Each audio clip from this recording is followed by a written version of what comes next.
So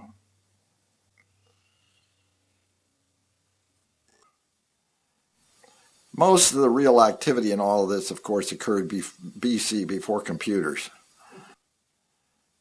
It started out as the telegraph operators they were on duty on Christmas Eve over the holiday. They had nothing to do. Nobody was sending a telegram out particularly. So they made up these pictures to send to each other from one telegraph operator to another around the country or around the world. And they sent them to each other. And that was teletype in those days. And eventually the radio amateurs were authorized to use teletype on the air. And so we started typing to each other. And of course, that meant we got a teletype machine to begin with, which meant that we probably had a thing that would punch tape and read tape. And so we found out that these telegraph guys who had been sending pictures for years before we ever got into it had tapes around in their lockers, and God, they were buried. I had them dig them out. I went around and found guys that had them, and they would give them to me. I would get the tapes, the originals, and once we got it, we could send it to any other radio amateur anywhere in the world. So it was a kind of an exclusive group, really. It wasn't the average CB operator or anything like that, because we had to hook up a machine and figure out how to hook it up to our radio and build the circuits to convert the radio signal to the machine signal and vice versa.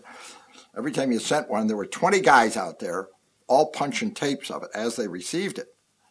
And they would then go on the air the next day and talk to their other friends and send them to them, and it went on and on.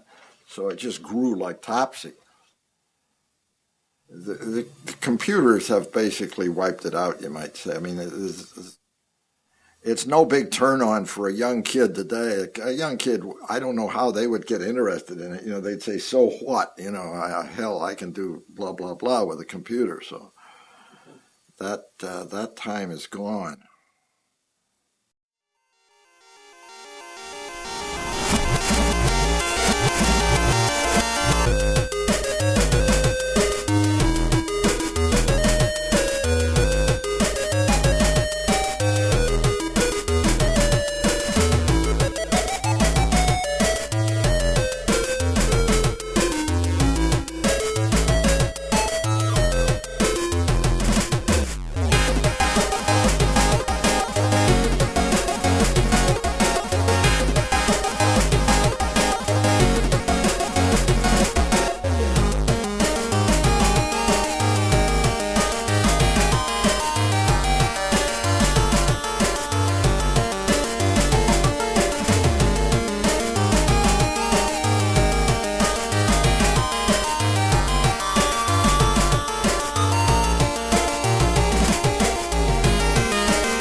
It is incredibly hard to explain to someone the entire concept of a community based around dialing up to another computer, downloading files, art associated with it, scenes, the entire concept of a scene.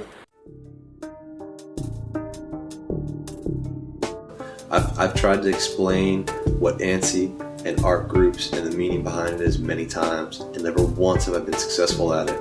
I mean, these things are so hard to verbalize, to vocalize, to paint this picture of an entire subculture that most people have no idea has ever existed. Really, the more you learn about the beginnings of the art scene, the less you want to. It's backstabbing and politics. I mean, It is something impossible to explain, only something you can experience, and once you get into the scene, you can actually feel what it's about. There's something kind of archaic but special about it. The dynamics behind an art group is so vast. It's so hard to explain every bit, because you had your literature, you had your telecommunications people, you had the people that were just running their group. It was an organization aimed to create artwork. The ANSI scene is just so huge to try to cover it in one interview. If the definition had to be down to a simple one-sentence kind of deal, an organization of individuals using BBSs to produce and distribute artwork. Making your board individually you was the most important thing, and was the thing that would bring people back. It wasn't good enough that they just looked like every other board. I had to be able to enhance them. And even then, content was king. People wouldn't come back to your board if it was the same menus day in and day out, week after week. You had to keep the same menu structure because people would get to using it fast, key when they wanted to go to a particular board. But you would also want to change the look and layout and feel of the thing a little bit, because that would keep people interested. It would keep them coming back. And the only way I could do that was to create some sort of art that was able to be transferred across the modem. And that really meant working with ANSI. The software was good that Bulletin Boards run, but it was really ANSI that accentuated everything and made it look good.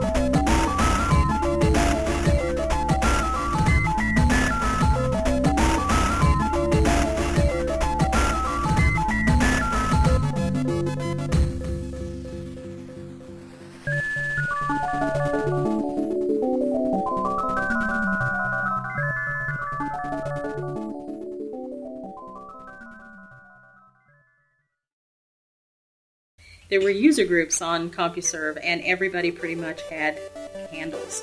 And I didn't get this whole handle thing, but I was trying to learn. And I had a friend at the time, later a boyfriend, who called me Ebony Eyes because I had dark eyes. And when I had to come up with something to use immediately, that was what came to mind. When I did my first bulletin board, it was Ebony Eyes Escape. And I brought the name with me when I started doing ANSI. And the first thing I found was a very small, primitive little program called ANSI Paint, the very first version of it. And I started playing with it, and I thought, I'm never going to be able to do this. It's these little boxes and things. I'm never going to be able to do this. It took a bit of creativity. It took a leap, yeah. And before I knew it, I started figuring out ways to create what, if you stood back a little bit, looked like pictures. You had to kind of stand back a little bit. And that's really always been the case with ANSI. The further back you stood, the better it looked. When I started, I used to start with a central design in the middle and then work out the ends and go back and forth and back and forth. I got to a point where I didn't ever do that. I would start in the upper left-hand corner and I would end in the bottom right-hand corner. I had an idea of exactly what I wanted, and I never went back to another line. I would go back a few spaces, but I never went back to another line, ever. Unless I was going back to add a signature, pull something out to add a signature or something like that.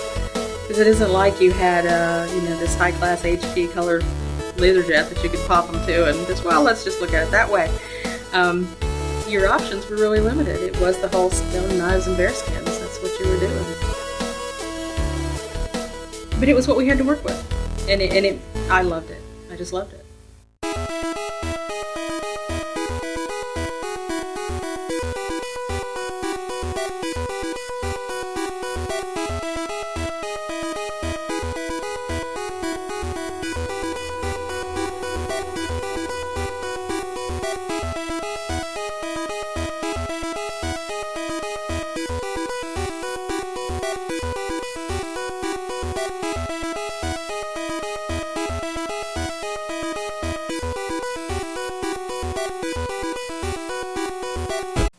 the very first ANSI that I saw that really amazed me was an ANSI by Chips Ahoy, right?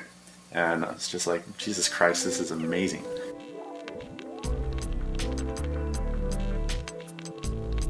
At first it was cool, to see colored text. When you first saw your ANSI colored text, that's kind of cool.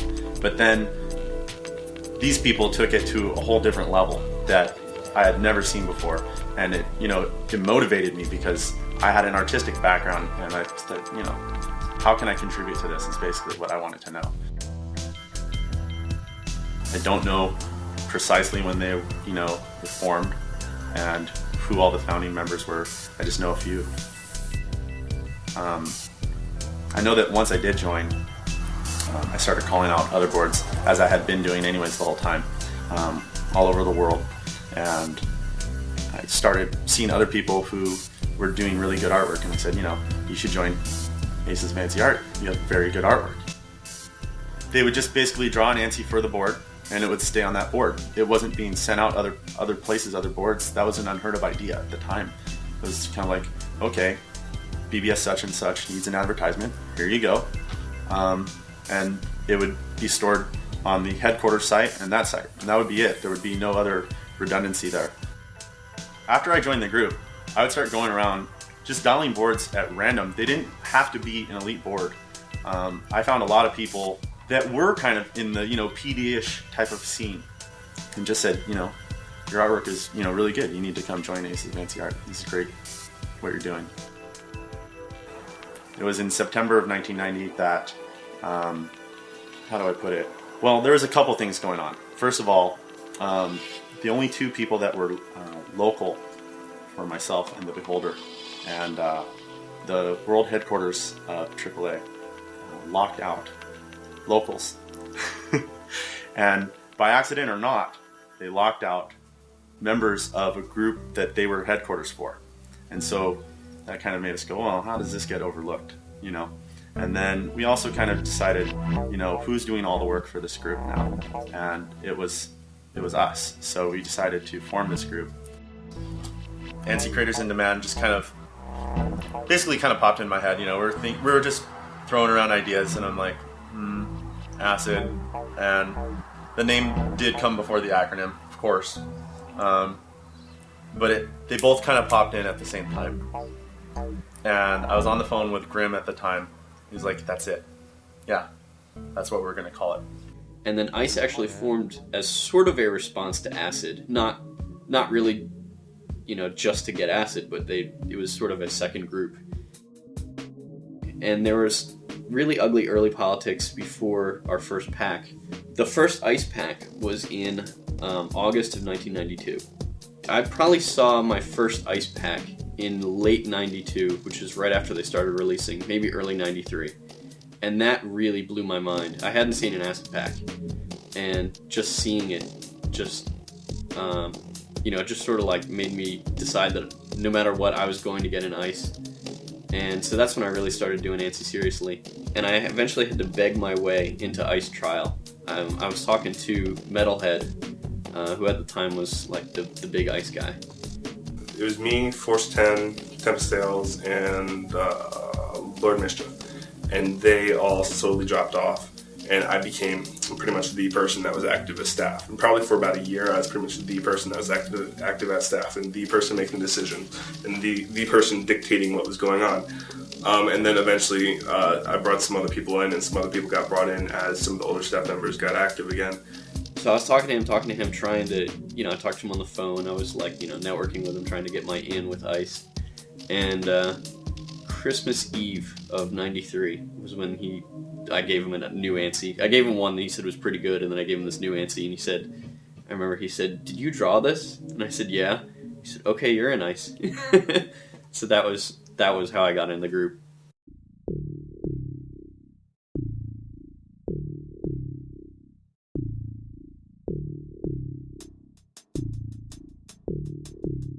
Most people think that the pack concept originated in June of 92 because that's when we started doing monthly packs.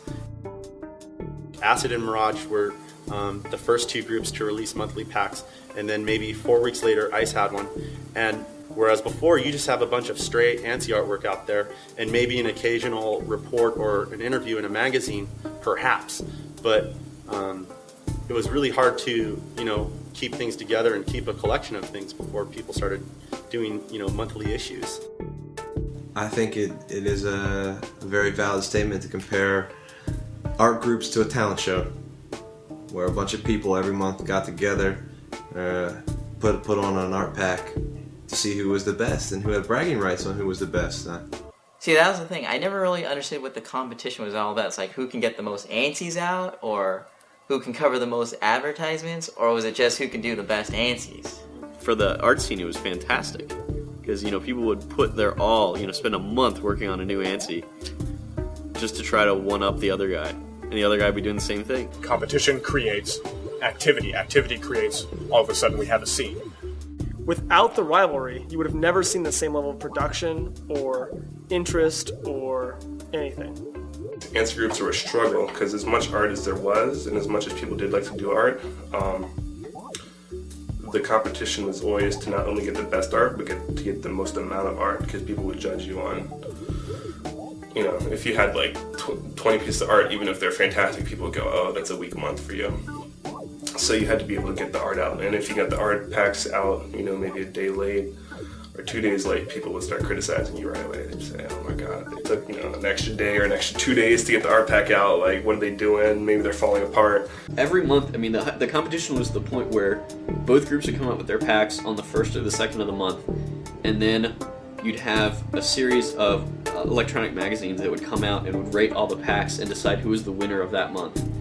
And this was fierce competition. You talk about having one bad ANSI bring the pack average down, or people would get excited about this one artist having this one fantastic ANSI that month. It would be all the talk, all the magazines would feature it, and it was really, really competitive. Competition was amazing between groups, and at one point in time, I must say, it did become a little warped, if you will, because it was more of who could get who to join whose group. And some of it became, between some of the groups, it became who's putting out better packs. But it was to put out better packs to attract better talent. If they could find what seemed like a more friendly place, or what seemed like somewhere where people cared more about them or cared more about their art or were willing to teach them more, they were ready to hop ship to another group. You start to join a group, you're in a group, you make a name for yourself, and then you jump to better groups. And it was always kind of, what can I achieve in the art scene? Start in a small group, get some attention, then you go to a bigger group. Then it was, maybe I could move to a bigger nationally known art group. I'm like, oh, I want to be in your group. Like, I was like a local lamer. I was just like, oh yeah, I'd love, I would love to hear that conversation. I was probably just like, and the thing is, there were a lot more. About like, I guess the ANSI and ASCII scene, there were tons of groups. You have Blade, CIA, Union was a huge one. The Valiant, there's Legend. The Gothic and Rock was Rulers of Chaos, that was my group. Vor was Vision of Reality. There's just been numerous art groups, Legion, that you could just go on forever. And, people, that was like the thing. Everyone wanted their own little art group. And there were so many people that it actually filled it all up. Dependent on your skill level.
there's very few leaders in the world. There's a lot of followers.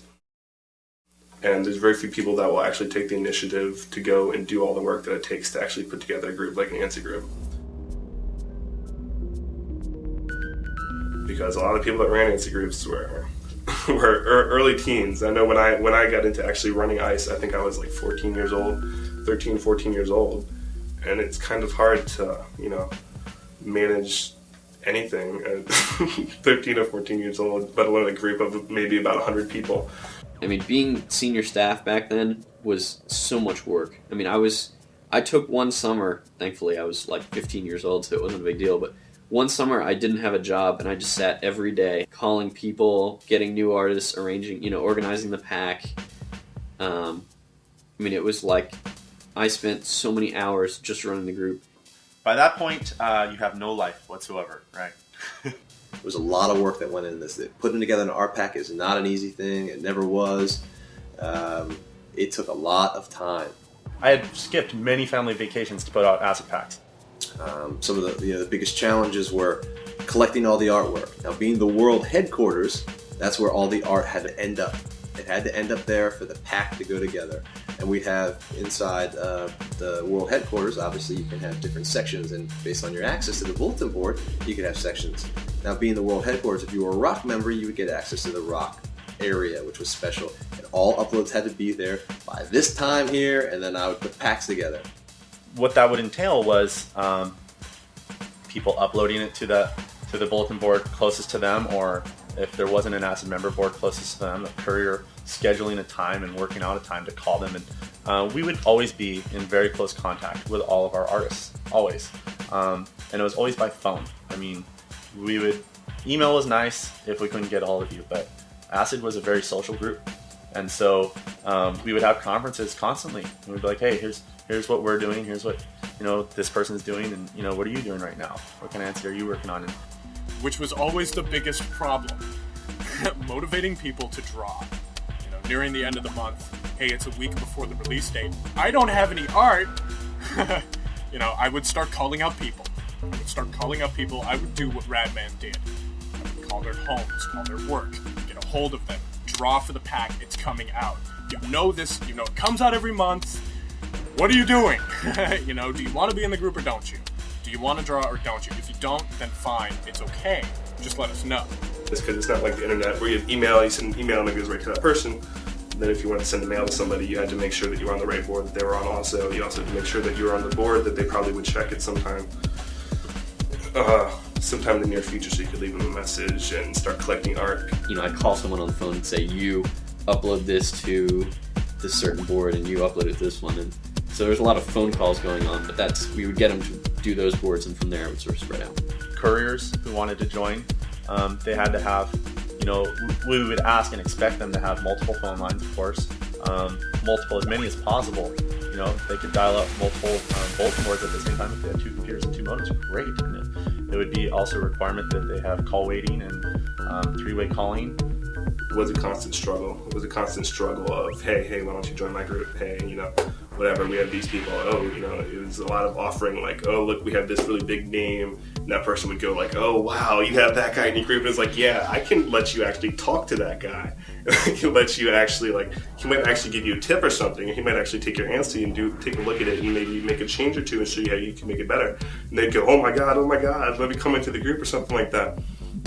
We had episodes where one artist did not get along with another artist, and they're both two extremely talented artists, and one would be like, I'm gonna quit if you accept this artist in. And we didn't tolerate that kind of attitude, and if they couldn't give a really good supporting reason why, we'd be like, you need to get over it or understand that this person's better and you can just go ahead and quit. There was one artist in particular who, it gets really messy, but he was having a relationship with a woman who was in our art group, and he was married. This was an on-the-side thing, and when they broke up, he told us that it was either we had to get rid of her or we had to get rid of him. And she was not known as being a particularly fantastic artist, and he was like one of the top guys in the art scene.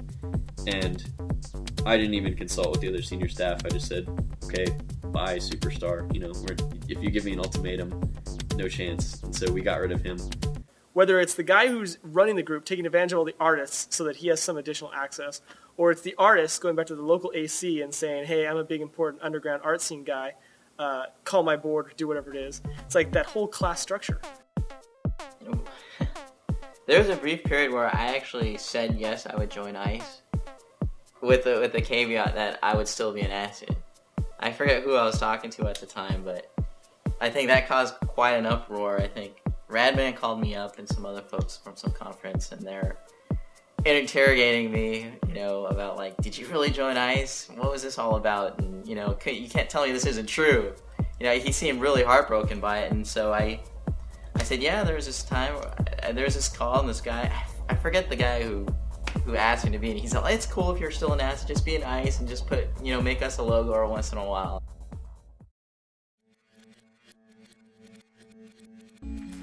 It really was good versus evil. It was ACID versus ICE. It was the single, evil tyrant versus the collection of people who were trying to do the right thing. If you ran a BBS and you were involved in the art scene, or not even involved in the art scene, even if it was like pirating software, wares, whatever it may be, you knew of ACID. ACID was basically the entity of the art scene, the whole thing in its compilation. I don't know if everyone saw it that way, but I think there was that whole theme underpinning a lot of what happened. ACID always won. ICE was always number 2, no matter what they ever did.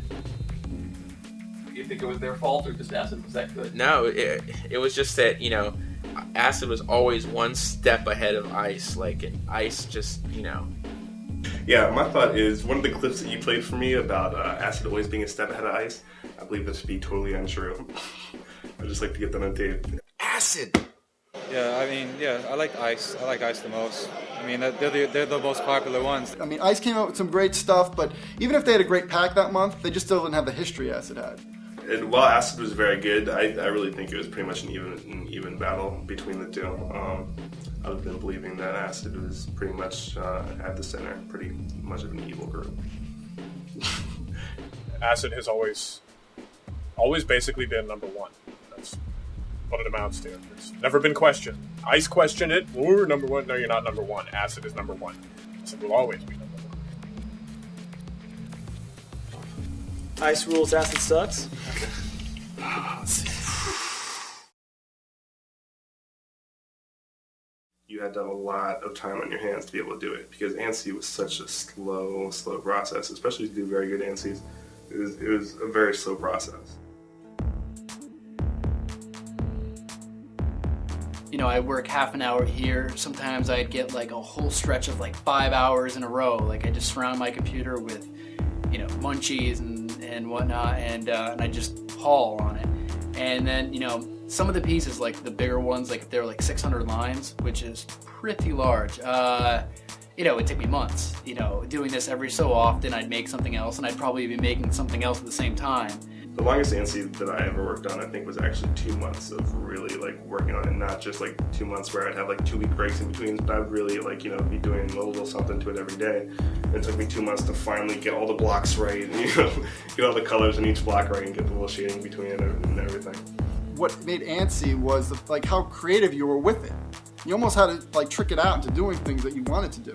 Because, it wasn't just a matter of placing blocks. You had to know, it was a while ago, but you had to know, to truly be a good ANSI artist, you had to do a few of them. Even if you were a talented artist, probably, I would say, a third of any ANSI is just being technical enough to know how to trick the ANSI code into creating the effect you wanted to create.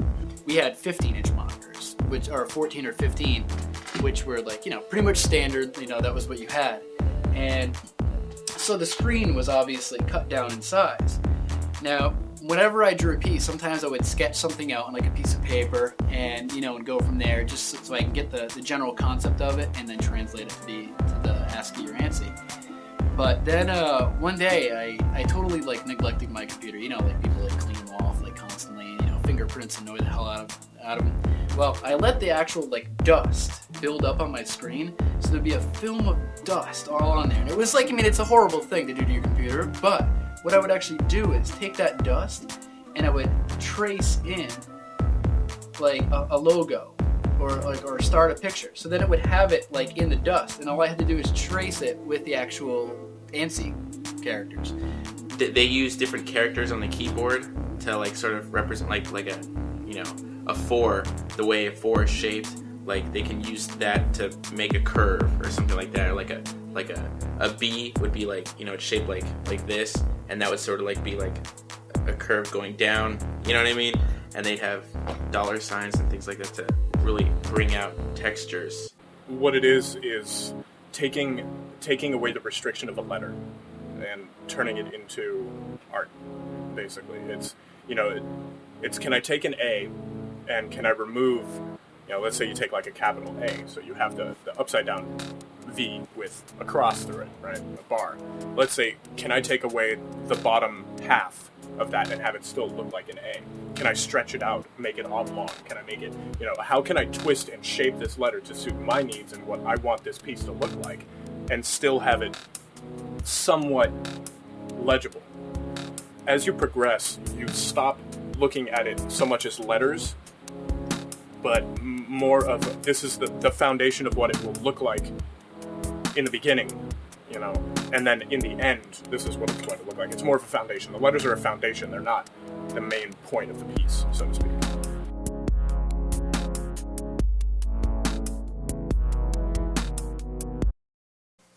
Basically, ripping is when you're taking somebody else's artwork and taking credit for it. You're ripping them off.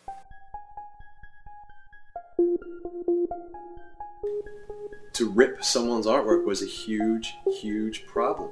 It can be as simple as just changing out the name and putting your name on it, and seeing if you get away with it. And style ripping is a very huge aspect of the ASCII art.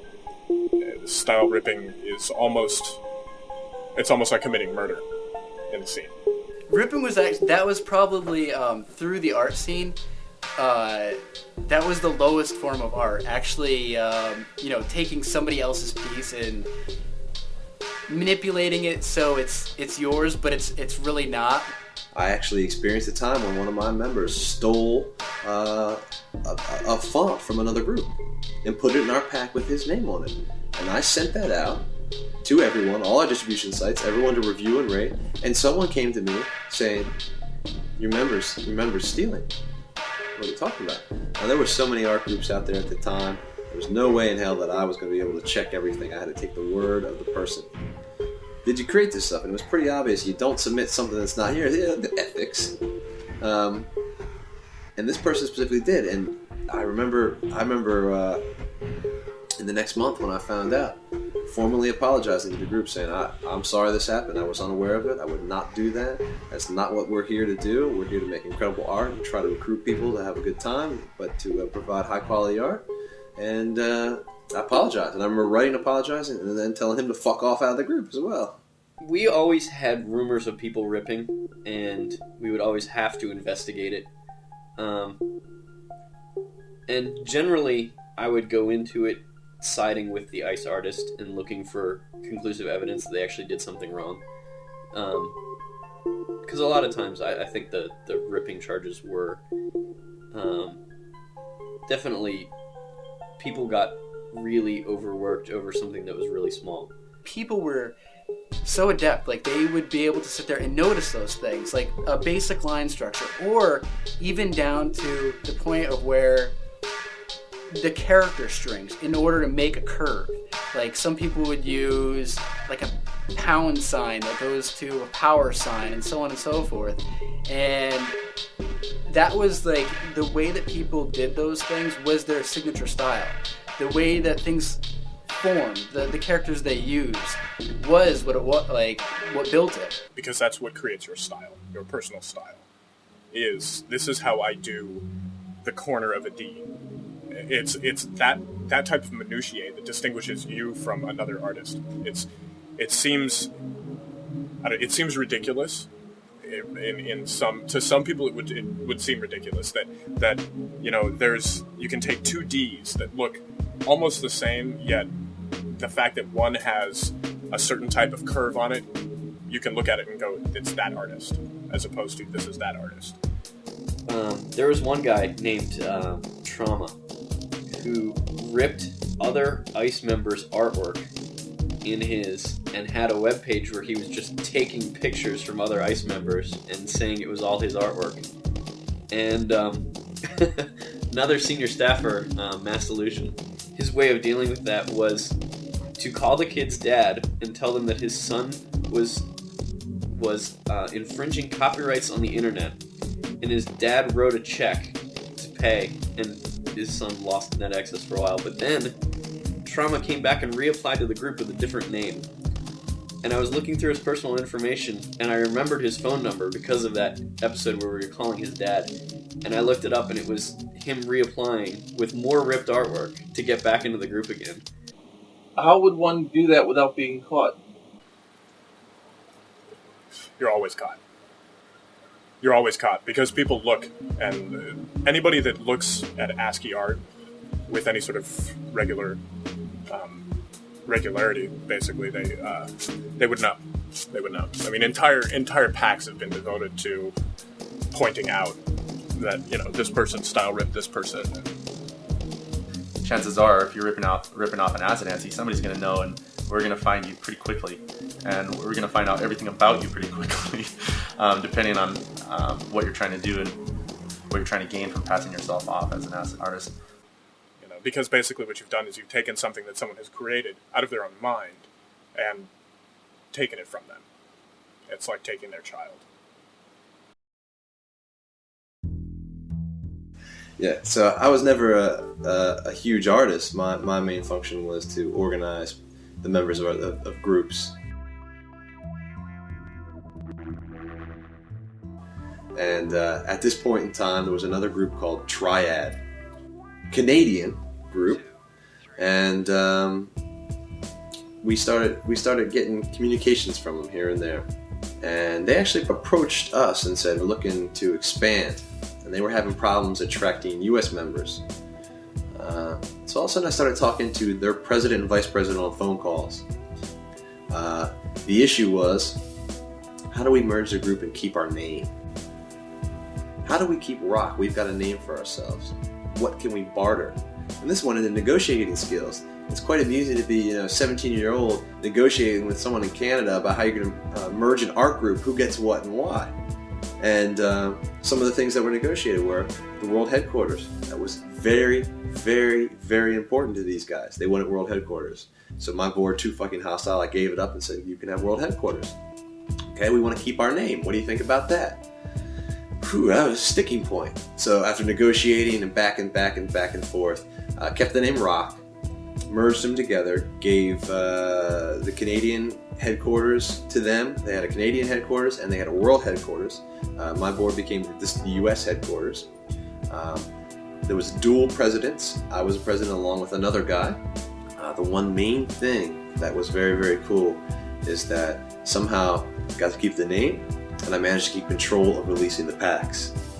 But it's quite amazing to think about, these people in art groups negotiating mergers and acquisitions with artists and art groups.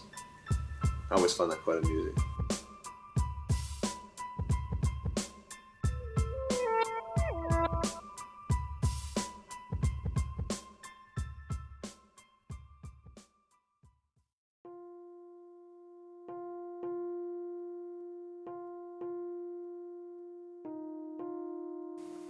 It was, it wasn't an easy decision to make because we had to cut people, We had to say, we're not doing this anymore. You can still contribute to ACID. You don't have to do ANSI, but we're just not going to allow ANSI anymore. After we lost BBSs, the whole scene really fell apart just because I think it had partially to do with the lack of a hierarchy on the web, that there wasn't any rigid boards or groups. I'm sure they felt alienated by it,